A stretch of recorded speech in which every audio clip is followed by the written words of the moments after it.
ce geste-là, Here's Iverson. Lou the defender. Stays right with it. Allen wants to go. Wants the baseline. He's way too good. He steps around Lou and drilled it. on dirait rien comme ça. C'est juste un homme qui croise, qui shoot, qui enjambe un autre homme au sol, 4 secondes de basket comme il y en a des milliers dans une saison. Pourtant, cette action qui semble anodine a chamboulé la NBA pendant des années. Et pour comprendre pourquoi, il faut revenir quelques heures en arrière.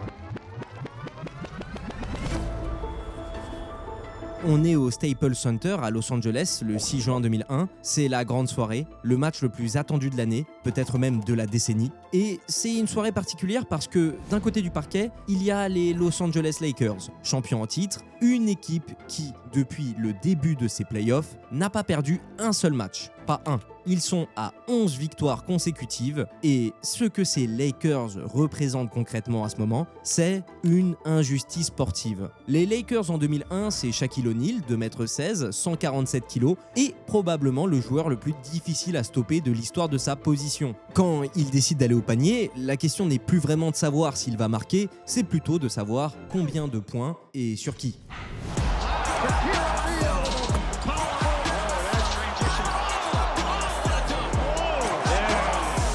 À ses côtés, on ne retrouve personne d'autre à part Kobe Bryant, 22 ans, qui joue déjà comme si le reste du monde était un cran en dessous.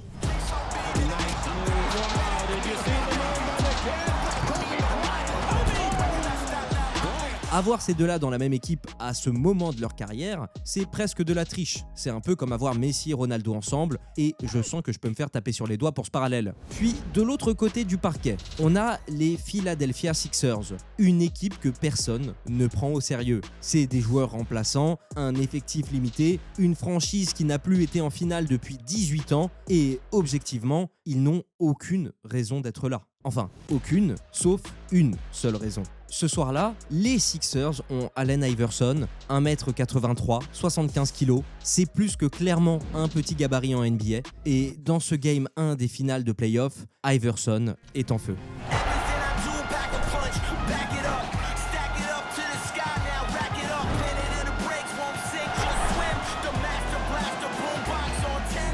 Il attaque, possession après possession, en refusant de laisser son équipe craquer, alors que les Lakers sont meilleurs, tout le monde le sait. Mais alors qu'on arrive à la fin du temps réglementaire, un truc cloche. Le score est à égalité. On passe donc en prolongation, et en prolongation, chaque possession vaut une saison entière. Ça commence avec Shaquille qui ouvre le bal, puis Kobe qui ne peut pas s'empêcher d'être grandiose, avant que ça ne revienne chez les Sixers, puis que ça reste chez les Sixers, notamment dans les mains d'Iverson, qui va recevoir la balle en isolation face à Tyronn Lue, le défenseur le plus rapide des Lakers, mis là spécifiquement pour le contenir. Iverson regarde Lue, il prend son temps, jauge son adversaire, puis il croise à droite, repart à gauche, Tyronn ne suit pas et il tombe. Iverson shoot, la balle entre et il enjambe Tyronn qui est encore au sol. Le match reprend et se termine assez vite, puis on retiendra surtout une donnée, 48 points. C'est pas le score des Lakers et encore moins des Sixers, c'est le nombre de points qu'a scoré Iverson tout seul. 48 points et 6 passes décisives face à un Kobe Bryant et un Shaquille O'Neal au sommet de leur domination sur ce sport.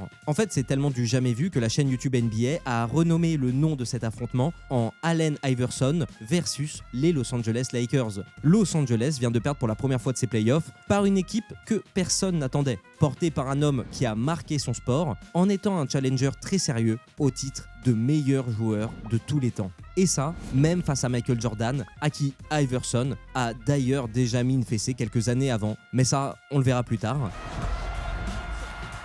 Parce que on va arriver au Game 2 de ces playoffs et on va comprendre qu'il y a 12 mois, cette équipe qui arrive à peine à tenir la cadence face à des légendes comme Kobe et Shaq a tout fait pour se débarrasser de l'homme qui leur a fait remporter ce match et bien plus. Puis s'il y a bien une chose à retenir, c'est que si vous n'avez jamais entendu parler d'Allen Iverson ou que vous pensez réellement savoir ce qui fait de lui un prodige, asseyez-vous, prenez une tisane, abonnez-vous à la chaîne et écoutez attentivement ce qui va suivre. Car pour comprendre qui est ce phénomène qui est aussi proche du statut de légende de Jordan qu'un Kobe, il faut d'abord comprendre d'où il vient, et pas juste géographiquement.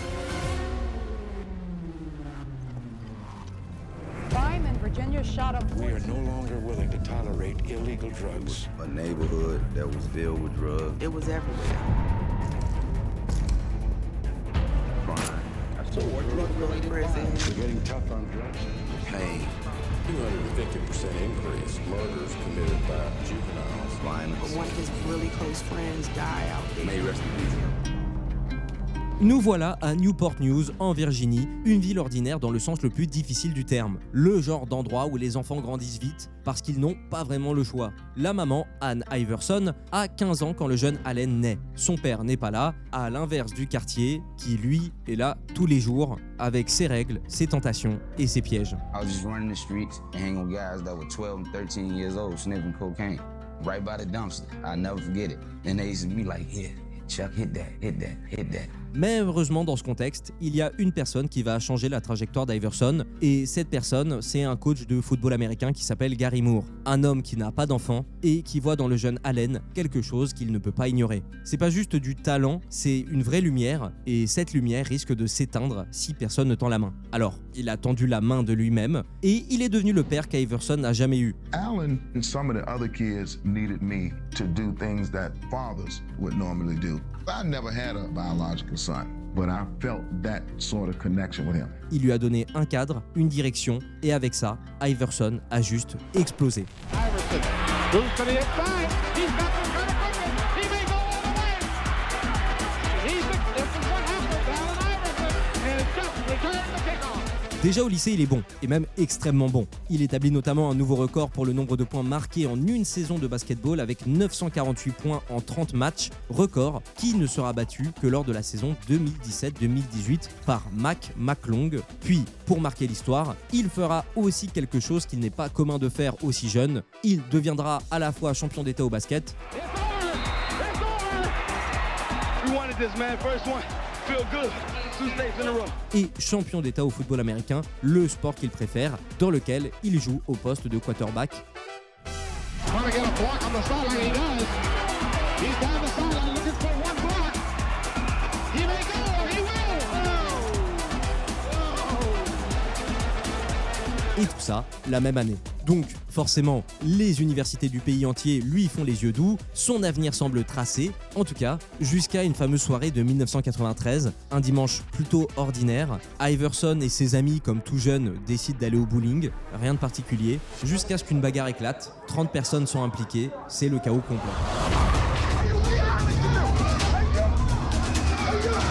While it was going on, I stopped and stood there and just looked.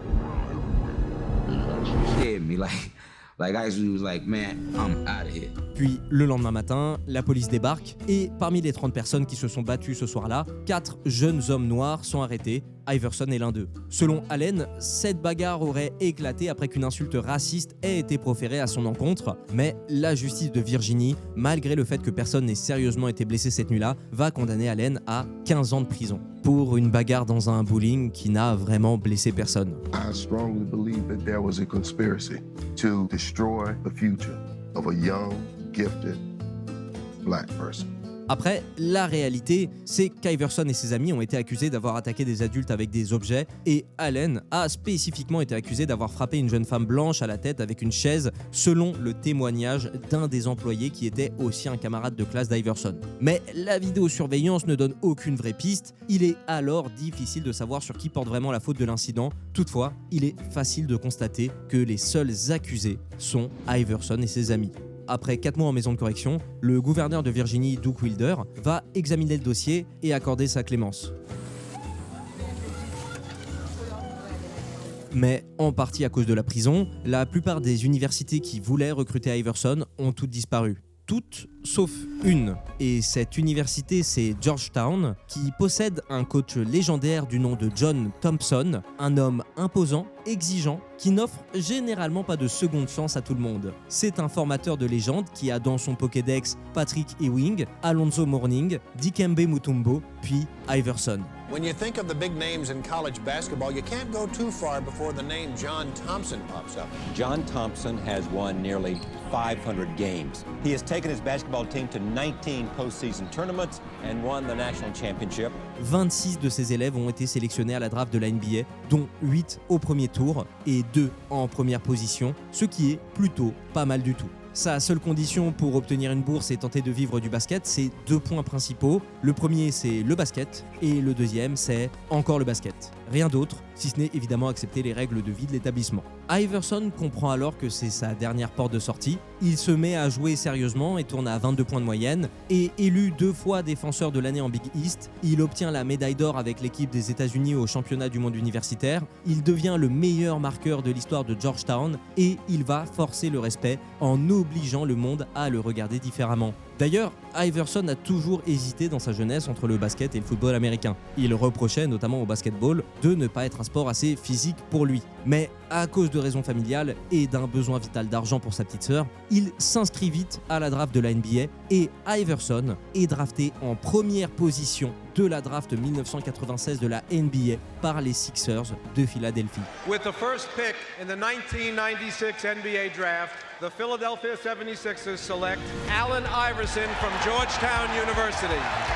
Ce qui fait qu'officiellement, à cet instant, Allen est le plus petit joueur de l'histoire à être sélectionné en première position. Puis surtout, en 1996, la NBA se vend comme une ligue propre, professionnelle, présentable. Les joueurs portent des costumes en conférence de presse, l'image est plutôt polissée et tu as sûrement déjà vu des photos des Bulls, très souvent en costume à l'époque. Et bah, imagine maintenant qu'on passe d'un Jordan, petit costume, petit cigare, petite partie de golf, à Iverson, qui est plutôt petit tatouage du cou au bras, cornrows, hip-hop dans les oreilles, pantalon baggy. Il représente clairement la rue des années 90, fièrement, sans s'excuser, sans se justifier. Et pour une génération entière de jeunes gens qui ne se reconnaissent pas dans le sport professionnel, c'est une révélation. Quelqu'un qui leur ressemble, enfin, commence à arriver tout en haut. Néanmoins, pour la ligue, ça va vite devenir un problème. Mais avant ça, maintenant qu'on sait d'où il vient, il y a une question simple à laquelle il faut répondre. Est-ce que Allen Iverson était vraiment si bon ? La réponse c'est oui, mais oui ne suffit pas à décrire ce que c'était de regarder Allen Iverson jouer. Concrètement, on parle d'un homme de 183 cm et 75 kg qui joue dans une ligue où les arrières font couramment 1m93, où les ailiers ressemblent à des armoires à glace et où les pivots peuvent même vous écraser sans même s'en rendre compte. Dans ce monde de géants, Iverson ne se contente pas de suivre, il attaque. Il va au contact contre des hommes 2 fois plus lourds que lui et il se relève et il recommence. Puis, ce qui le rend vraiment différent, c'est son crossover. Et au cas où, le crossover c'est un changement de direction avec le ballon, rapide, violent, imprévisible, qui permet à un joueur d'effacer son adversaire direct. Il implique un changement de main qui doit être timé parfaitement, puis surtout, le crossover est parfois source de moquerie lorsqu'il se transforme en ce qu'on appelle un ankle breaker. C'est l'équivalent très violent d'un petit pont au foot. Iverson ne l'a pas inventé, mais il l'a porté à un niveau que personne n'avait encore vu. Des défenseurs professionnels entraînés pour ce genre de situation se retrouvaient au sol sur un seul mouvement. Et pour expliquer concrètement ce que c'était, il faut que je vous raconte ce qu'il s'est passé le 12 mars 1997. Veteran Stadium on the right, here in Philadelphia, home of the Philadelphia 76ers, and a sellout crowd on hand to watch the world champion Chicago Bulls take on the homestanding 76ers. Iverson est un rookie, il joue en NBA depuis quelques mois seulement, et ce soir-là, en face de lui, c'est rien d'autre que Michael Jordan. Son idole, notre idole, bref, le meilleur joueur de l'histoire, 6 bagues, 6 fois MVP des finales, une aura qui intimide les meilleurs joueurs du monde depuis 10 ans. Iverson reçoit la balle, il regarde Jordan, il croise, Jordan part à droite, Iverson repart à gauche, Jordan n'a rien pu faire. Ce gamin sorti de prison 4 ans plus tôt vient de crosser Michael Jordan devant 20 000 personnes. Et ce moment ne résume pas juste son talent, il résume son caractère. Iverson n'a peur de personne, jamais, même pas de son idole. Ce qui nous permet maintenant d'entrer dans le petit point statistique avec plus de recul. Parce que Iverson, c'est 26,7 points par match sur l'ensemble de sa carrière. C'est la 9e meilleure moyenne de points par match de toute l'histoire de la NBA, devant des joueurs qui le dépassaient de 20 cm, qui étaient mieux entourés dans des franchises mieux construites. 9e de toute l'histoire. Pour bien comprendre ce que ça représente vraiment, il faut comprendre dans quel environnement il jouait. Cette NBA, là, celle des années 2000, elle n'avait rien à voir avec ce qu'on regarde aujourd'hui. C'était une ligue physique, brutale, où les arbitres laissaient jouer, il n'y avait pas de simulation, pas de plainte permanente, on frappait, on défendait, chaque possession comptait vraiment, et scorer 30 points une seule fois dans cet environnement, c'était déjà une performance que l'histoire retenait à vie. Et ça, Iverson le faisait régulièrement. He had a quarterback mentality. Knock him down, get up. Knock him down, get up. It's like the Japanese proverb. Fall down 7 times, get up 8.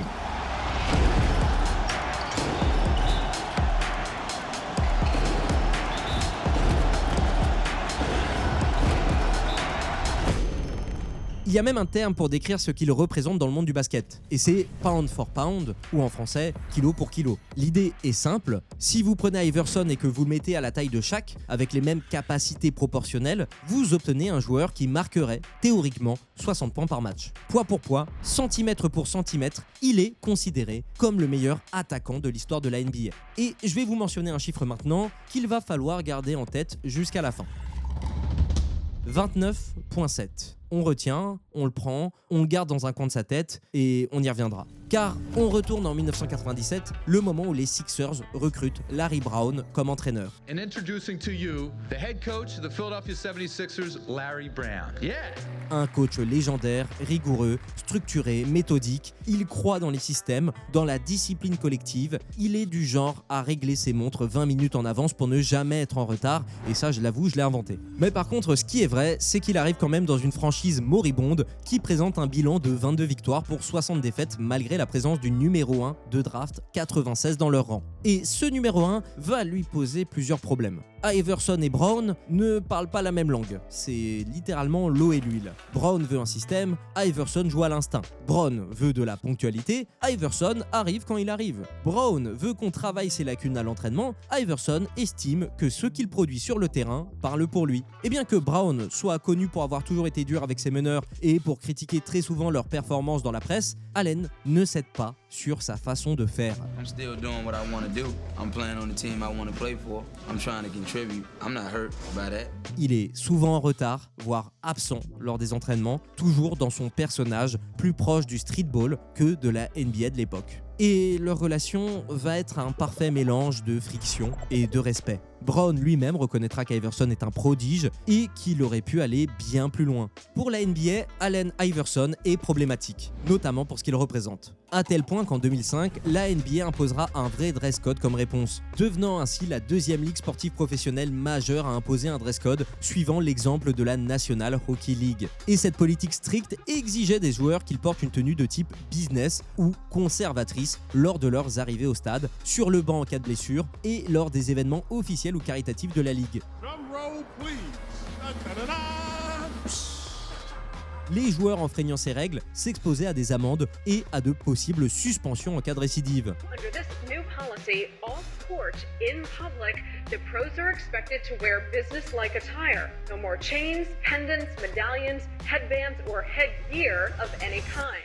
Et Iverson fut le catalyseur culturel indéniable derrière cette régulation qui interdisait expressément les vêtements associés à la culture hip-hop. Les maillots, les t-shirts, les jeans, les couvre-chefs comme les casquettes et dourags, les gros bijoux, les baskets, ainsi que les bottes de type Timberland par exemple. Et cette règle a été surnommée officieusement la règle Iverson. Tout ça parce que des codes qui sont quasi aujourd'hui la norme dans le sport professionnel mondial étaient à l'époque associés à la rue et à la délinquance. Et Iverson était l'icône de cette culture street, celui qui l'a mis au goût du jour en NBA. Mais est-ce qu'on pourrait vraiment en vouloir à un joueur qui vivait selon ses propres codes et surtout en suivant son palmarès ? You need to look at this young man and say, this is what it is to have a warrior's heart. This is what it is to care about winning in the most positive way.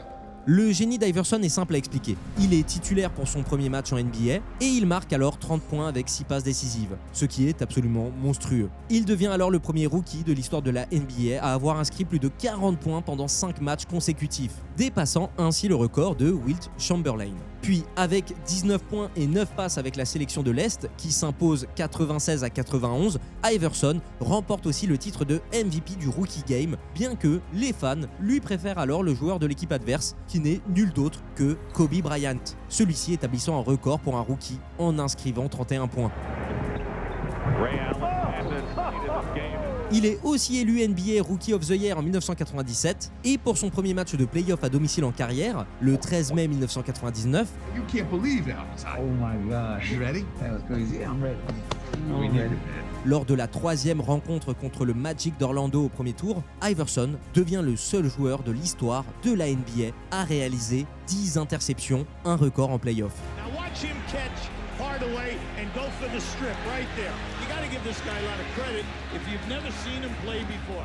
Toutefois, on arrive à l'été 2000, la relation entre Iverson et Larry Brown est au plus bas, la direction des Sixers en a assez du joueur et voit plus les fautes qu'il commet que ses exploits, alors un échange est négocié entre 4 grandes équipes, les Sixers, les Pistons, les Hornets et les Lakers. Allen Iverson et le pivot Matt Geiger doivent partir à Détroit. L'échange est presque bouclé, les signatures sont en cours de finalisation, et puis Matt Geiger refuse de lever sa clause de non-échange contractuel. Et ça, c'est pas juste un geste noble, c'est pas de la loyauté envers Iverson, c'est surtout une question d'argent. Lever cette clause lui coûte une prime financière et une perte de sécurité contractuelle que Geiger refuse de sacrifier. Et à cause de ce détail contractuel d'un pivot dont personne ne se rappelle ou bien presque, l'échange va s'effondrer et Iverson va rester à Philadelphie.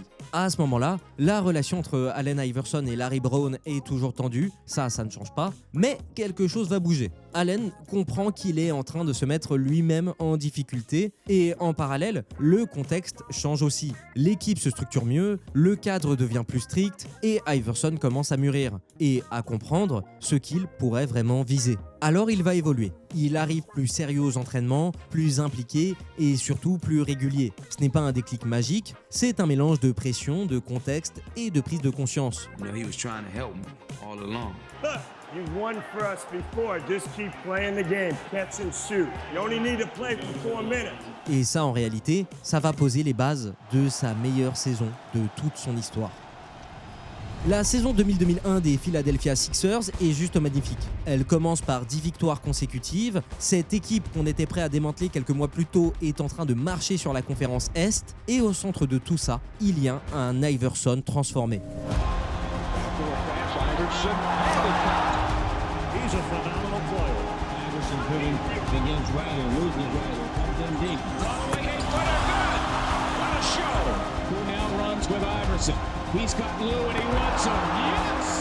Il finit la saison régulière à 31,1 points par match, devenant le meilleur scoreur de toute la NBA. Les Sixers terminent à 56 victoires pour 26 défaites, premier de la conférence Est, alors qu'il y a encore quelques mois, c'était loin d'être le cas. Allen Iverson est élu MVP de la saison régulière NBA 2001 et qu'est-ce que ça va donner pendant les playoffs ? Alors, les playoffs 2001 pour les Sixers, c'est comme un restaurant gastronomique. On a d'abord les Indiana Pacers comme apéritif. Iverson ici marque 45, 32 puis 33 points dans la série. Les Sixers se régalent et gagnent. Donc, passage au digestif avec les Toronto Raptors qui ont quand même Vince Carter, phénomène de sa génération, l'un des joueurs les plus spectaculaires que la ligue ait jamais vu. La série va jusqu'au bout, on arrive au Game 7 et l'ambiance au First Union Center est irrespirable. À 0,4 secondes de la fin, Carter a la balle et la possibilité de tuer la série et le rêve des Sixers. Il tire, le ballon touche le cercle et repart.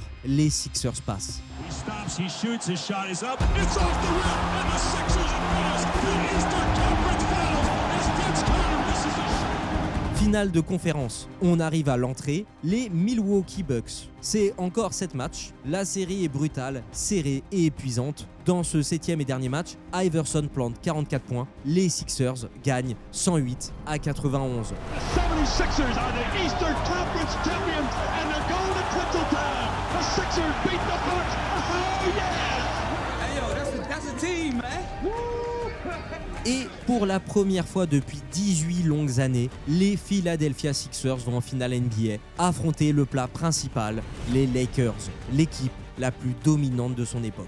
Et 18 ans, c'est long. Pour une ville, pour des fans, en général, c'est très long. Et ça doit être fou de voir tout ça être porté par un homme qui n'aurait jamais dû être là. Et qui va devoir affronter les Lakers qui arrivent sur-testostéronés avec 0 défaite en playoff, 11 victoires, chaque qui tourne à 30 points et 15 rebonds par soir. Kobe qui déjà à 22 ans est parmi les meilleurs joueurs du monde. Et concrètement, avoir ce duo dans son équipe à ce moment, c'est quasi de la triche pour les adversaires. C'est pas juste un avantage, c'est entrer dans une dimension supplémentaire. Ces deux machines arrivent en finale sans une seule défaite face à un homme de 1m83, une équipe de remplaçants et toute une ville qui retient son souffle.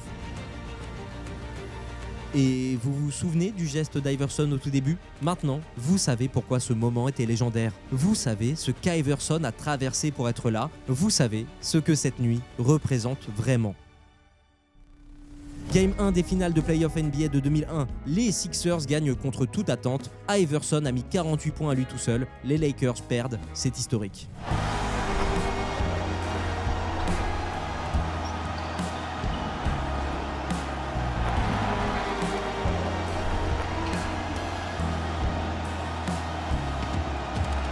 Mais les Lakers de cette époque sont une équipe hors norme. Et si un Iverson seul contre un Shaq ou un Kobe aurait pu tenter quelque chose, face aux deux en même temps, c'est une autre histoire. On entre dans le Game 2, retour à la réalité, les Lakers ajustent, la défense est plus agressive, il y a des aides constantes sur Iverson, Kobe monte en pression, Iverson score encore jusqu'à atteindre 23 points, mais l'efficacité chute et les Lakers gagnent. La série est égalisée. Game 3, retour à Philadelphie. La salle est en fusion, mais le scénario ne change pas. Les Lakers contrôlent le tempo. Shaq domine à l'intérieur. Iverson force. Il met 35 points. Mais ce sont tous des points difficiles, contestés, arrachés. C'est encore une défaite. Game 4, c'est peut-être le match le plus révélateur. Iverson plante au total 35 points, mais en face, c'est encore trop propre, trop maîtrisé. Les Lakers ne paniquent jamais. Chaque erreur des Sixers est punie. Ils gagnent encore. Puis enfin, Game 5, c'est la dernière chance. Iverson sort 37 points. Il donne tout. Mais le match bascule ailleurs. Dikembe Mutombo est limité, les extérieurs ne suivent pas assez et surtout Shaq termine le travail. Les Lakers gagnent le titre. Congratulations to the world champion NBA Los Angeles Lakers. Et c'est ça la réalité de cette finale. Iverson n'a pas perdu parce qu'il a été mauvais, il a perdu parce que structurellement c'était trop déséquilibré. D'un côté, il y avait une machine quasi parfaite, de l'autre, un joueur qui doit créer presque tout. Chaque tir, chaque décalage, chaque espoir. Et malgré ça, il prend un match à une équipe invincible. Et on pourrait même dire qu'il a gagné ce match, quasiment par lui-même. Même si, pour rester dans la nuance, l'équipe comptait dans ses rangs le défenseur de l'année avec Mutombo, le 6e homme de l'année avec Aaron et le coach de l'année avec Larry. Mais dans tous les cas, Allen Iverson n'a pas de bague. Et il n'en aura jamais. La suite de sa carrière, c'est une succession de frustrations lentes, des équipes médiocres, pendant des années avec un trade à Denver, puis Détroit, puis Memphis, quelques matchs, puis rien, et la retraite est annoncée en 2013. Obviously, while we're here, I'm formally announcing my retirement from basketball. Et le pire était au niveau personnel, vu que ses finances étaient très souvent dévastées. Lui qui avait gagné plus de 150 millions de dollars, voire encore plus en carrière, avait tout dépensé, au point qu'une tutelle financière gérait son argent pour éviter le pire. L'homme qui avait changé la culture NBA s'éteignait dans le silence. En tout cas, c'était avant de pouvoir prendre du recul sur sa carrière, car si on revient à ce chiffre dont je vous avais parlé plus tôt, Allen Iverson, c'est 29,7 points par match en play-off sur toute une carrière. Mais qu'est-ce que ça représente concrètement dans l'histoire de la NBA ? Un seul mot. 3e. Pour 1m83 et 75 kg, il est le 3e de toute l'histoire de la NBA en moyenne de points par match en play-off. Derrière 2 joueurs seulement, Michael Jordan et Luka Doncic. Pas LeBron James, pas Kobe Bryant, pas Shaquille O'Neal, pas Kevin Durant. C'est Allen Iverson, sans bague, avec des remplaçants autour de lui. Dans l'une des époques les plus physiques et défensives de l'histoire de ce sport, c'est lui, le 3e meilleur scoreur en play-off de toute l'histoire du basket professionnel. Kilo pour kilo, centimètre pour centimètre, il n'y a personne dans l'histoire de ce sport qui ait fait ce qu'il a fait avec ce qu'il avait. I don't think anybody really understood how tough a guy Allen Iverson is. Il a perdu sa bague, il a perdu son argent, il a perdu ses équipes, ses coachs et parfois son image aux yeux de certains, mais une génération entière a grandi avec son style, sa façon de jouer, son crossover et sa façon de n'avoir jamais plié. Tout ce qu'on lui reprochait dans les années 2000 est aujourd'hui partout une norme. Il a changé la NBA sans jamais changer qui il était. Et en 2014, And I love y'all, and now it's time to party. les Sixers retirent son numéro 3 pour qu'en 2016, il soit enfin intronisé au Basketball Hall of Fame, la distinction la plus haute que ce sport puisse offrir. Au moment de monter sur scène, Iverson pleure et ce soir-là, il s'excuse auprès de Larry Brown et même auprès de Tyronn Lue. Once I started to listen to Larry Brown, I learned that how much of a great coach that he is. Once I started to listen to him the way I was supposed to, that's when I became the MVP, became an all-star. Les champions ont des bagues, mais les légendes ont quelque chose que les bagues ne donnent pas. Une génération entière qui les porte avec eux longtemps après que les parquets les aient oubliés. Et c'est ça, ce qu'Allen Iverson a vraiment gagné. Salut.